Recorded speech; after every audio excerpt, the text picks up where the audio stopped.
ये बात बहुत इम्पोर्टेंट आपने बताई कि प्री डायबिटिक का नंबर ऑडिटेड नंबर नहीं है, ना सरकार के पास है ना वर्ल्ड हेल्थ ऑर्गेनाइजेशन के पास है, लेकिन जो सोसाइटी में है, जो कंट्री में है, वो शायद ऑलमोस्ट उतना हो। यदि हम 7-7.5 करोड़ मानते हैं हिंदुस्तान में डायबिटिक लोग हैं, जो रजिस्टर्ड नंबर हैं, जो भारत सरकार के नंबर है, तो प्री डायबिटिक हम कहें कि इसका डबल भी हो सकता है और या उससे भी ज़्यादा हो सकता है। लेकिन ये है कि जो आपने बहुत इंपॉर्टेंट बात बताई कि इसका कंट्रोल, रोकथाम दो अलग अलग चीज़ है। कंट्रोल करना, जब आप बीमार हो गए, डायबिटिक आपको घोषित हो गया, तो एक अलग तरीके के लॉन्ग टर्म ट्रीटमेंट है, आपको प्रिकॉशन बहुत है।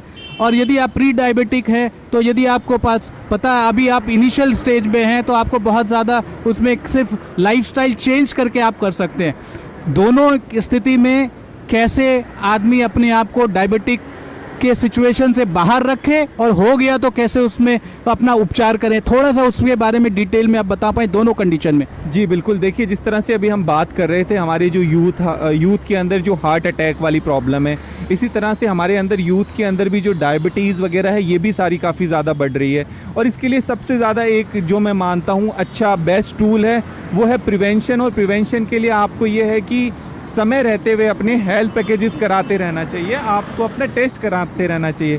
प्री डायबिटिक का हम बता रहे, प्री डायबिटिक के लिए ज़्यादातर क्या होता है, जैसा हम भी देखते हैं प्रैक्टिकली, ज़्यादातर लोगों का एक इस तरह से एक कैटेगरी है जिनका माइंड सेट होता है कि नहीं हम सब ठीक है, हमें कोई प्रॉब्लम नहीं है, हमारा लाइफस्टाइल ठीक है, क्या टेस्ट कराने की ज़रूरत है, और वो उस तरह से नहीं कराते हैं। इसके अलावा एक कैटेगरी होती है कि अगर वो करा भी लेते हैं और उसके अंदर बताया जाता है कि आपको डायबिटीज़ होने की संभावना है, प्री डायबिटीज़ है, तो उसके ऊपर फिर वो एक्शन नहीं लेते हैं। और एक कैटेगरी ऐसा है कि उनको बता दिया जाता है कि आपको प्री डायबिटीज़ है, वो एक्शन लेते हैं और उनका रिवर्स हो जाता है। तो ये हमारे ऊपर बहुत ज़्यादा ज़रूरी है कि हम इस तरह का एक सर्विलेंस प्लान करें, जैसे हम बाकी चीज़ों के लिए और भी जो इलनेस के लिए हम जिस तरह से सर्विलेंस करते हैं, हमें डायबिटीज़ के लिए भी इस तरह से सर्विलेंस प्रोग्राम बनाने चाहिए। बट महत्वपूर्ण सबसे ज़्यादा इसमें है कि सर्विलेंस प्रोग्राम बनाने के बाद जितने लोग प्री डायबिटिक हैं, तो प्री डायबिटिक के बाद हमें उसके ऊपर फॉलोअप लेना बहुत ज़्यादा ज़रूरी है, ताकि प्री डायबिटिक्स को हम डायबिटीज़ में ना कन्वर्ट होने दें, क्योंकि ये आगे नहीं तो साइकिल इस तरह से बढ़ती रहेगी। और जैसे अनुमान लगाया जा रहा है कि जो अभी की संख्या है, इस संख्या से काफ़ी ज़्यादा संख्या बढ़ सकती है अगर इसी तरह की स्थिति रही, क्योंकि डायबिटीज़ एक लाइफस्टाइल डिजीज़ है। और ज़्यादातर जिस तरह से हम देख रहे हैं कि हमारा लाइफस्टाइल ज़्यादातर युवाओं का भी सबका किस तरह से चेंज होता जा रहा है।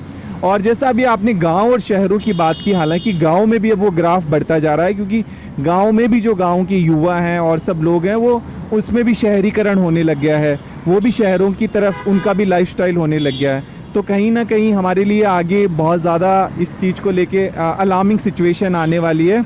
और ज़्यादातर लोगों के पास ऐसे वार्निंग साइंस भी होते हैं, पर वो उसको इग्नोर करते रहते हैं। तो इसलिए सबसे ज़्यादा महत्वपूर्ण है कि पहले हम प्री डायबिटीज़ के ऊपर काम करें, प्रिवेंशन के ऊपर काम करें, क्योंकि ट्रीटमेंट के ऊपर जैसा मैंने आपको बताया कि डायबिटीज़ और भी काफ़ी सारी बीमारियों का रूट कॉज है।